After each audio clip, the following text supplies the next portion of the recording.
My sister stole my wedding husband and got pregnant, but when she tried to move into our newly bought house, she was in for a surprise.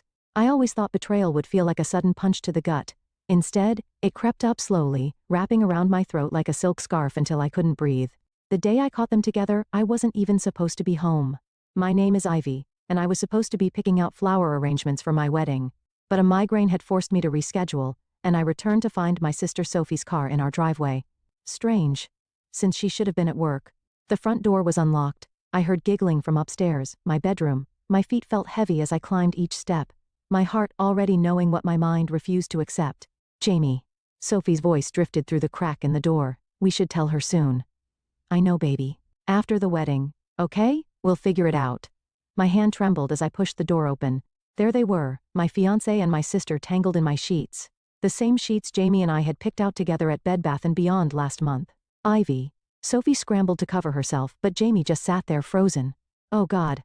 This isn't, we were going to what? My voice sounded foreign, eerily calm. Wait until after the wedding to tell me you've been sleeping with my fiancé. Jamie finally found his voice. Ivy, please. We didn't mean for this to happen, it just did. I laughed. Actually laughed. How long? Sophie started crying. 3 months, and I'm pregnant. The room spun. 3 months. While I'd been planning our wedding, picking out china patterns and writing my vows, they'd been planning their own future. Get out, I whispered. When neither moved, I grabbed Jamie's clothes from the floor and threw them at him. Get out.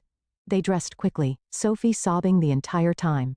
I stood in the doorway blocking their exit. The ring. Jamie blinked. What? The engagement ring. Give it back. He slipped it off my finger, his touch making my skin crawl. As they shuffled past me, Sophie reached for my arm. Ivy, please, we need to talk about this. I jerked away. Don't touch me ever again. The next few days passed in a blur. My mother called constantly, leaving voicemails that grew increasingly frustrated. Ivy, you need to come home. Sophie's devastated. She needs her sister right now. I finally answered on the 4th day. She needs me. Are you serious? Sweetheart, these things happen. Sophie and Jamie, they're in love, real love, and with the baby coming. Stop. My voice cracked. Just stop. We're having a family dinner tonight, she continued, as if I hadn't spoken. Everyone will be there. We need to discuss the situation like adults. I showed up against my better judgment. The dining room felt suffocating. Sophie and Jamie sitting together, my mother hovering anxiously, my father staring at his plate. We're getting married next month, Sophie announced, her hand protectively over her stomach. A small ceremony, nothing fancy. My mother beamed. Isn't it wonderful? You'll be an aunt, Ivy. I stood up so quickly my chair toppled backward. Wonderful. My sister sleeps with my fiancé, gets pregnant, and that's wonderful. Now Ivy, my father finally spoke. What's done is done. We need to move forward as a family. A family? I grabbed my purse. You want to know what family does? Family protects each other. Family doesn't steal your happiness and expect you to celebrate their betrayal. Sophie started crying again. She'd always been good at that. Please, Ivy, I love him. We love each other. I looked at them all, my sister's tears, Jamie's guilty face, my parents' pleading eyes. In that moment, something inside me hardened. They wanted me to forgive and forget, to play the supportive sister and daughter. Instead, I walked to the door, pausing only to say, congratulations on your perfect little family. I hope you're all very happy together. As I drove away, my phone buzzed with messages I wouldn't read. They thought this was the end. Poor Ivy, running away to lick her wounds. But they were wrong. This wasn't the end, this was just the beginning. I pulled into my best friend Eric's driveway, my hand steady on the wheel for the first time in days. He opened the door before I could knock, took one look at my face, and pulled me into a hug. I need your help, I whispered against his shoulder. Anything. I want to buy a house. I pulled back to meet his confused gaze. Their dream house specifically, and I know exactly how to do it. 6 months can change everything. I sat in Craig's office, watching him review the quarterly reports I'd prepared. My mentor's eyebrows rose higher with each page. Ivy, these numbers are exceptional. He set down the papers. You've doubled your client portfolio since spring. I smiled, thinking of the sleepless nights and endless coffee runs that had gotten me here. Thank you. I've been focused. Focused is an understatement. The board's noticed. There's talk of a promotion. My phone buzzed. Another ignored text from Sophie. I switched it to silent without looking. Speaking of focus, Craig leaned forward. How's the house hunting going? Actually, I'm closing on a property next week. I tried to keep my voice neutral. The Victorian on Maple Grove, Craig whistled. That's quite a purchase for a first-time buyer. You sure about this? More than anything. After work, I met Eric at our usual coffee shop. He was already there, laptop open, real estate documents spread across the table. The sellers accepted your offer, he said without preamble. But there's something else. Look at this. He turned his laptop toward me. On the screen was Sophie's social media post. Can't wait to start our new chapter. Dream home, baby on the way. Below was a photo of her and Jamie in front of the same Victorian house I was about to own. They don't know, I said, sipping my coffee. They think they're getting it. Ivy. Eric ran a hand through his hair. Are you absolutely sure about this? Once you sign those papers, they're meeting the realtor tomorrow, I cut in, to make their offer. An offer they can't afford, by the way. I've seen Jamie's financials. How did you? Denise in accounting. She owed me a favor. Eric closed his laptop. You've thought of everything, haven't you? Almost. I pulled out my phone, showing him the invitation I just received. Sophie's having a housewarming party next month, for a house she doesn't own yet. My phone rang. My mother this time. I declined the call. They're going to hate you for this, Eric said quietly. They already do. They just pretend they don't. The next week passed in a blur of signatures and legal documents. I sat in my lawyer's office, pen hovering over the final paper. Once you sign, she said, the house is yours. All renovations and modifications will be at your discretion. I signed. Walking out, I bumped into Denise from work. Hey. I was just heading to your office. Did you hear about Sophie and Jamie? My stomach tightened. What about them? Their loan application was denied. They're devastated. Sophie's been crying all over Facebook about losing their dream home. I forced a sympathetic frown. That's terrible. I know, and with the baby coming, Denise lowered her voice. Your mom called the office looking for you, said Sophie really needs her sister right now. I'm sure she does. Back at my desk, I opened my email to find the contractor's quote for renovations. The amount would barely dent my savings. Unlike Sophie and Jamie, I'd been smart with my money. My phone lit up with a text from Eliana. Family dinner tonight, please come. They're announcing the baby's gender. I typed back, can't, working late. You can't avoid them forever, she replied. Watch me. That evening I stood in front of my new house, my house. The porch needed work, the paint was peeling, but it was mine. All mine. Eric pulled up in his car. Thought I'd find you here, just imagining the possibilities. I turned to him. Want to see inside? We walked through empty rooms that echoed with our footsteps. Sophie and Jamie had planned their whole future here. The nursery upstairs, the kitchen remodel, the garden parties. When are you telling them? Eric asked. Soon. I walked to the bay window, the one Sophie had gushed about on social media. They're having a girl, found out today. Ivy, don't. I pressed my hand against the cool glass. Don't make me feel guilty about this. They didn't feel guilty about what they did to me. My phone buzzed again. This time, I looked. It was Sophie's housewarming invitation sent to the entire family group chat. Join us in celebrating our new home. Can't wait to share this special moment with everyone we love. Eric read over my shoulder. She still doesn't know. No. I smiled, remembering the renovation schedule I'd just approved, but she will. Very soon, I took one last look around what would have been their dream home. In days, the contractors would arrive. In 31 days, Sophie and Jamie would realize exactly what they'd lost. And I would be there to watch it all unfold. You're different lately, Denise said, studying me over lunch. Calmer, almost scary calm. I stirred my salad, watching lettuce leaves swirl like tiny green boats. I'm just focused on work. Please, you're plotting something. She leaned closer. Spill. Before I could respond, Sophie walked into the restaurant, her baby bump now obvious under her flowing dress. I ducked behind my menu, but it was too late. Ivy, she waddled over, Jamie trailing behind her. I've been trying to reach you for weeks. I've been busy. I kept my voice light, professional. The restaurant was full of my colleagues. Congratulations on the gender reveal. You'd know more if you'd come to family dinners. Sophie pulled up a chair uninvited. We miss you. Jamie stood awkwardly beside her. Hey, Ivy. I ignored him, gathering my things. Sorry, I have a meeting. Wait. Sophie grabbed my arm. The housewarming party. You're coming, right? We found another house, even better than the Victorian. Everything happens for a reason, I met her eyes. Does it? Of course, like me and Jamie, sometimes the universe knows better than we do. Denise choked on her water. The universe. I stood up. Right. Well, I wouldn't miss your housewarming for anything. Outside, Denise caught up with me. Okay. What was that? You look like you were about to either cry or commit murder. Neither. I checked my phone, an email from the contractors confirming next week's start date. I'm just giving the universe a little help. Back at the office, Eric was waiting by my desk. Emergency best friend meeting. Now he dragged me to the stairwell, our usual spot for private conversations. I just overheard Jamie on the phone. He's in trouble, Ivy. Big trouble. What kind of trouble? Gambling debts. He's been betting on sports games, losing big. That's why they couldn't get the house loan. I leaned against the wall. Does Sophie know? No. He's telling everyone they chose a different house because it's better for the baby. Eric ran a hand through his hair. This changes things, right? Changes what? Your plan. I mean, they're already suffering. Maybe that's enough. I thought about my mother's voice messages, all about how Sophie needed support, how blessed they were, how I needed to move on. About Jamie's hand on my sister's stomach at the restaurant, the same hand that used to hold mine. No, I said, it's not enough. That night, I drove past their current apartment. The lights were on, shadows moving behind curtains. They looked happy, normal, like they hadn't destroyed someone else's life to build their own. My phone rang. Eliana? Before you say no, she said when I answered. Hear me out, family brunch, Sunday, just you and me. And okay, yes, Sophie and your mom will be there. But so will I, running interference, please. I hate being stuck between everyone. I sighed. Fine, 1 hour. Sunday arrived, too quickly. I walked into the cafe to find Sophie already crying. These hormones, she sniffled as I sat down. I'm just so happy you came.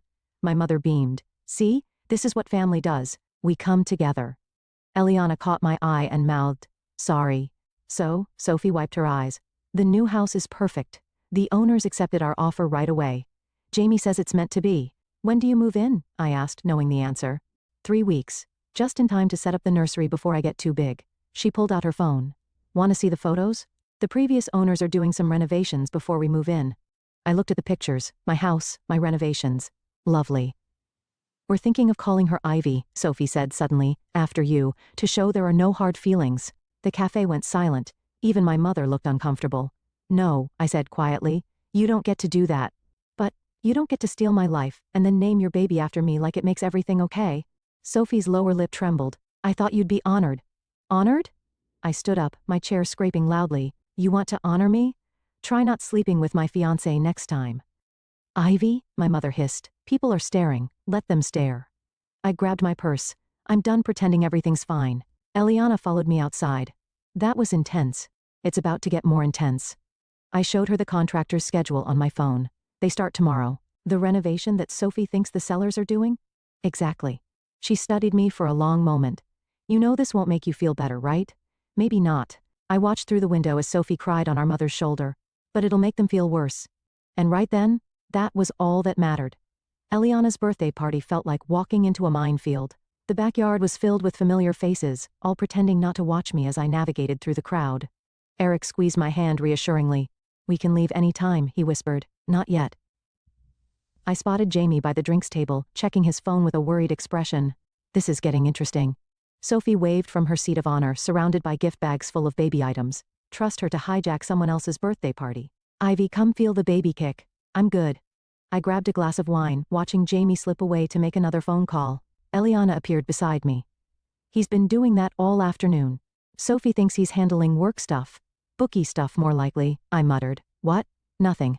I forced a smile as my mother approached. Ivy, darling, Sophie's about to open the presents. Come sit with us. Actually, I raised my voice slightly. I'd love to hear more about the house, Sophie. The renovations must be almost done. Sophie brightened. Oh my God, yes. The contractors have been amazing. They're painting the nursery this gorgeous shade of lavender. Contractors, Jamie interrupted, returning from his call. His face had gone pale. What contractors? The ones doing the renovations before we move in. Sophie frowned. You said the sellers arranged everything. Jamie tugged at his collar. Right, of course. I sipped my wine, watching him squirm. He hadn't arranged anything, couldn't have, since he didn't own the house. I wondered how long he could keep up the lie. Show everyone the nursery photos, Sophie urged. Jamie's phone rang again. Sorry, I need to take this. I followed him around the corner of the house, staying just close enough to hear. I know I'm late on the payment, he hissed into the phone. The house fell through, okay? But I've got another plan. No, please, just give me 2 more weeks. Problems? I stepped into view. He jumped, ending the call. Jesus, Ivy, were you spying on me? Karma's a funny thing, isn't it? I leaned against the wall.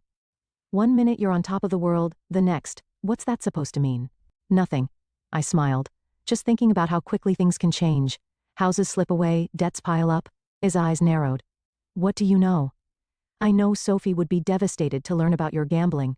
Almost as devastated as I was when, there you are. Sophie waddled around the corner. What are you two talking about? The house, I said smoothly. Jamie was just telling me about all the special features. the bay window, the vintage fireplace, the original hardwood floors. Isn't it perfect? Sophie beamed. We're so lucky. The master bedroom has this amazing crown molding. That's being replaced, I cut in.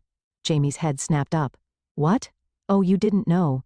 The contractors are replacing all the crown molding, and the hardwood floors, and that vintage fireplace, gone by Thursday. Sophie's face fell. But we chose that house because of those features. Jamie, you said nothing was being changed. He shot me a panicked look.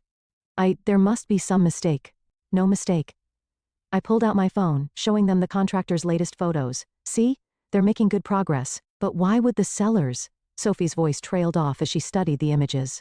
Wait, that's not Jamie, that's not our house. Of course it is, he said quickly. It's just the angle. No. Look at the address in the background.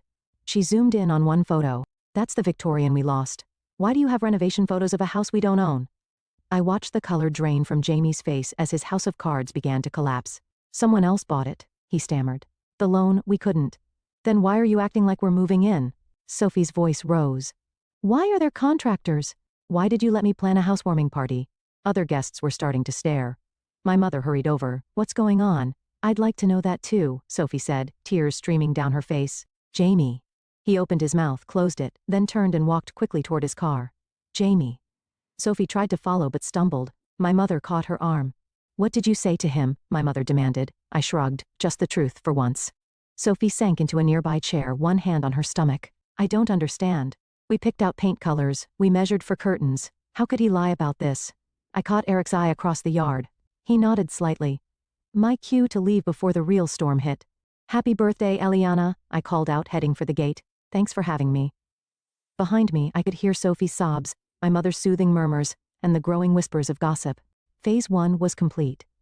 Now, for the real surprise, the contractor's boots echoed through the empty house as he showed me the progress. We've gutted the master bedroom and nursery as requested.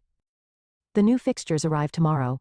I ran my hand along the exposed beams, all that remained of Sophie's dream nursery. Perfect. And the timeline? We'll be done 2 days before their supposed move-in date. He checked his clipboard. Though, I still don't understand why we're renovating exactly what they wanted to keep. Sometimes people don't know what they really want, I said, stepping over a pile of vintage crown molding. Until it's gone. My phone buzzed, Eliana calling. I answered on speaker while examining paint samples. Sophie's a mess, she said without preamble. Jamie finally came clean about the gambling. She's staying with your parents. How much does he owe? Enough that they're selling her engagement ring, the one he gave her after, I selected a deep charcoal for the master bedroom. Sophie hated dark colors. Karma's working overtime. This isn't funny, Ivy. She's pregnant and homeless. She's not homeless. She's at mom and dad's, probably being told how none of this is her fault. A crash from upstairs made me jump. The contractor shouted down, sorry, just removing that built-in bookcase. Where are you? Eliana asked suspiciously. Working late. I hung up before she could ask more questions. The next morning, I arrived at work to find Denise waiting at my desk. You will not believe what I just heard. Try me. Jamie's been embezzling from the company, small amounts, but it adds up. He thought he could gamble it back before anyone noticed. I set down my coffee. How much? Enough for prison time. She leaned closer. He's cleaning out his desk right now. I walked to the break room, timing it perfectly to refill my cup as Jamie packed his personal items into a cardboard box. Our eyes met across the room. Happy now? He asked quietly. Not yet, I know you're behind this somehow. He stepped closer. The house, the contractors, the audit that caught the missing money. Prove it. His hands clenched around his box. I loved you once, No, I corrected him. You loved what I could give you. Stability, status, a future. Then Sophie offered something more exciting. She needed me. And now, I gestured at his box. Does she still need you? An unemployed gambling addict with possible prison time. Security arrived before he could respond, escorting him out. I watched from my window as he loaded his box into his car, then pulled out my phone to check the contractor's latest update. The Victorian was transforming daily. Gone were the vintage details Sophie had swooned over, replaced by modern fixtures and stark colors. The garden she'd planned to plant was now a concrete patio. Eric texted, saw Jamie being escorted out. You okay? Better than okay, I replied, coming to see the house later. Someone should witness your descent into supervillainy. That evening, Eric walked through the renovation with me, shaking his head at each change. You're really going scorched earth with this. They wanted their dream home. I showed him the plans for the industrial-style kitchen, replacing Sophie's hoped-for farmhouse design. Dreams change. Speaking of changes, he pulled out his phone showing me Sophie's latest social media post. A tearful announcement about postponing the housewarming due to unforeseen circumstances. Unforeseen, I scoffed. She should have seen everything coming the moment she decided to sleep with my fiancé. And what about your parents? They're caught in the crossfire. I remembered my mother's voice messages all about supporting Sophie, understanding Sophie, forgiving Sophie. They chose their side. My phone lit up with a text from an unknown number. It was Jamie. Please, she's pregnant. Just tell me who bought the house. We can work something out. Still taking calls from your ex. Eric peered over my shoulder. Not for long. I blocked the number, then opened my email to approve the final renovation changes. You know, Eric said carefully, there's still time to stop this. Sell the house, take the profit, start fresh somewhere else. I walked to the bay window, the last original feature left. Tomorrow it would be replaced with floor-to-ceiling modern glass. They took everything from me, I said quietly. My future, my family, my trust. Now I'm taking something back. And after, when the house is done and they're broken, what then? Before I could answer, headlights swept across the window. A familiar car pulled into the driveway. Is that? Eric moved beside me. Sophie stepped out of her car, staring up at the house. My house, with tears streaming down her face. Showtime, I whispered, heading for the door. What are you doing here? I called from the porch, making Sophie jump. Ivy. She squinted through the darkness. What are you? Why are you in our house? Your house. I stepped into the light. That's interesting. Show me the deed. Sophie's hand went protectively to her stomach. Her default move lately. The sellers never accepted your offer, I finished, because they'd already sold it to someone else. Understanding dawned slowly across her face. No, you didn't.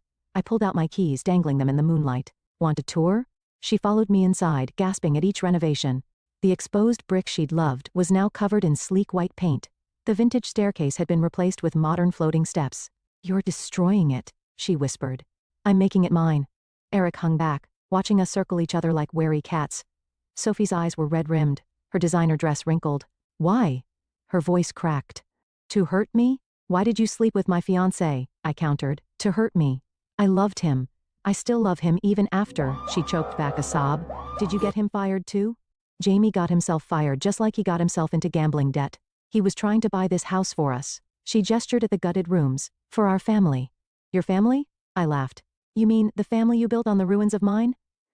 Sophie sank onto a dusty contractor's stool. I never meant to fall in love with him, but you did. And instead of walking away, you took everything. I moved closer. My fiancé, my future, our parent support. You took it all with a smile, then expected me to celebrate your happiness. Mom and Dad still love you. They tolerate me. They love you. The pregnant daughter, the victim, the one who needs protecting. Eric cleared his throat. Ivy, no. I turned back to Sophie. You want to know the best part? Jamie was planning to sell this house behind your back to pay his debts. She shook her head. You're lying. Check his phone. Check the messages from his bookie. Ask him about the company money he stole. Sophie's face crumpled. Stop it. The perfect life you stole from me, it's falling apart and I get to watch.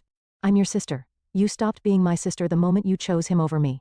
A loud crash from upstairs made us all jump. The contractor appeared at the top of the stairs. Sorry to interrupt, but we need to discuss the nursery demolition scheduled for tomorrow. Sophie stood up so quickly she stumbled. Eric caught her arm. You're destroying the nursery. Her voice was barely a whisper. It's my house. I shrugged. I can do whatever I want with it. She reached for her phone with shaking hands. I'm calling Mom. Go ahead. Tell her how the sister she thinks is bitter and lonely actually owns your dream home. Tell her how your perfect husband is a thief and a gambler. Tell her everything. Instead of dialing, Sophie sank to the floor, sobbing. Eric shot me a concerned look. Maybe we should get her out of my house. Good idea. But as I moved to help her up, Sophie grabbed my arm. Please, we can fix this, all of it. I'll leave Jamie. I'll tell Mom and Dad the truth. Just please don't take our home. For a moment, I wavered. She looked so small, so broken. My little sister, the one I'd protected since childhood. Then, I remembered finding her in my bed with Jamie. Remembered her pregnancy announcement at my cancelled wedding venue. Remembered every family dinner where she played the victim while I was cast as the villain. Your home. I stepped back. This was supposed to be my home with Jamie, before you took that future and made it yours. Ivy, get out. When she didn't move, I raised my voice. Get out. Eric helped her up, guiding her toward the door. She paused in the doorway, one hand on her stomach. You know what's worse than having something stolen from you? She asked quietly. Becoming the kind of person who enjoys stealing from others. The door closed behind them with a final click. I stood in my gutted house listening to Sophie's car start up and drive away. My phone buzzed, a text from the contractor. Nursery demolition still on for tomorrow. I stared at the message for a long moment, Sophie's words echoing in my head. Then I type back, proceed as planned. Because some wounds run too deep for mercy. The morning of Sophie's housewarming party dawned bright and clear. I watched from my bedroom window as the bulldozer rolled up the driveway right on schedule. My phone hadn't stopped buzzing since dawn. First Eric, are you sure about this? Then Eliana, Sophie's decorating the house right now. She has no idea. Finally, my mother. Please don't do anything foolish today. I didn't respond to any of them. At exactly noon, cars began arriving. I recognized them all. Family, friends, colleagues. Sophie had invited everyone to witness her perfect life. Ready? Eric asked, appearing beside me. I straightened my blazer and grabbed the envelope from my desk. Time to crash a party. We walked across the street, just as Sophie was welcoming guests on the front porch. She froze when she saw me. You're not supposed to be here. Actually, I smiled. You're not supposed to be here. The bulldozer's engine roared to life. Sophie spun around, her face draining of color as it approached the pristine front lawn. What's happening? My mother pushed through the crowd. Ivy, what have you done? I pulled the papers from my envelope. I'm renovating my property. Your Jamie appeared looking haggard. What do you mean your property? She owns it. Eric's voice carried across the suddenly silent gathering. She bought it months ago. Sophie swayed on her feet. But we signed the papers yesterday. The realtor. Show me. I held out my hand. Show me these papers. Jamie stepped forward. I have them right here. No, Sophie interrupted. You said you had them, but I never saw them. I never actually signed anything, did I? The bulldozer inched closer to the freshly planted garden. Jamie, Sophie's voice rose. Did you lie about the papers too? He backed away. I can explain. Explain what? I pulled out another document. The gambling debts? The embezzlement? Or how you plan to sell this house, my house, to pay it all off? Gasps rippled through the crowd. My mother pressed a hand to her chest. That's not true, she whispered. Jamie would never check his phone, I suggested. Or better yet, ask his bookie. He's right there. I pointed to a man hovering at the edge of the gathering, who quickly turned and hurried away. Jamie lunged for his car, but Eric blocked his path. Running again? You did this, Jamie snarled at me. You set me up. No.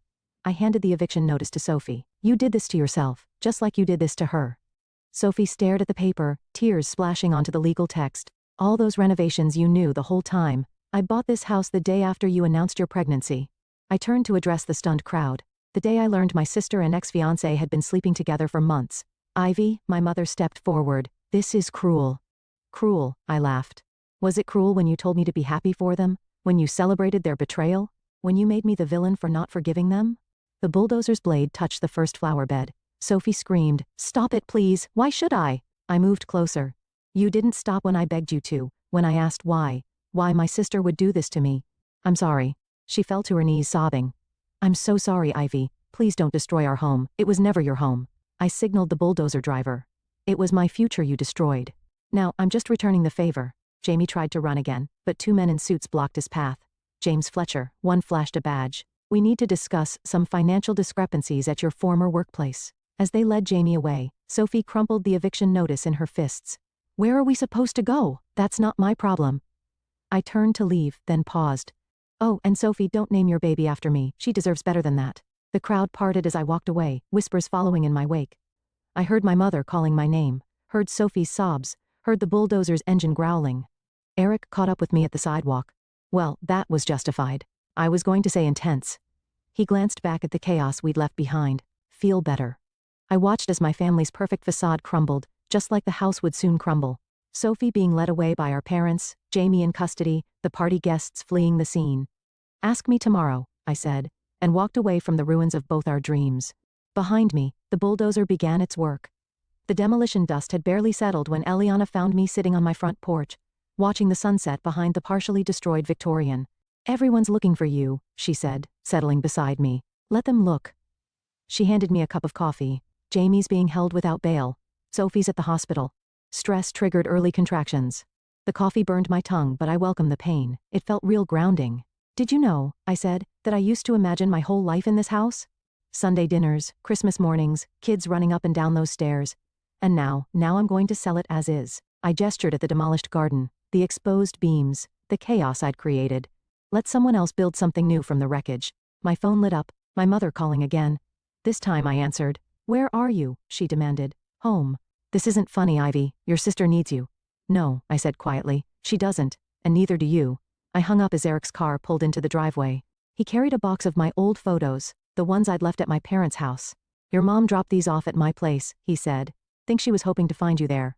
I pulled out a photo, Sophie and me as kids, matching Halloween costumes. We used to be inseparable. People change. No, I crumpled the photo. People reveal who they really are. Eliana's phone buzzed. She read the message, then looked at me carefully. Sophie lost the baby. The words hung in the air like the demolition dust. I waited to feel satisfaction, victory, something. Instead, I felt hollow. Ivy, Eric touched my arm, talked to us. I wanted them to hurt like I hurt. I stared at the ruined house, but this isn't what I wanted. What did you want? I don't know anymore. Headlights swept across the lawn as another car approached. Sophie stepped out, looking pale and small in her hospital gown. You shouldn't be here, Eliana started. But Sophie held up a hand. I need to say something. I stood facing my sister across the debris-strewn yard. She looked at the destruction around us, then back at me. I deserved this, she said softly. All of it. I destroyed your life because I was jealous. You had everything. The perfect fiancé, the perfect future. I wanted to prove I could take it all away. Sophie, let me finish. She wrapped her arms around herself. I told myself it was love that Jamie and I were meant to be, but really I just wanted to win. To be the sister everyone chose for once. They always chose you. No.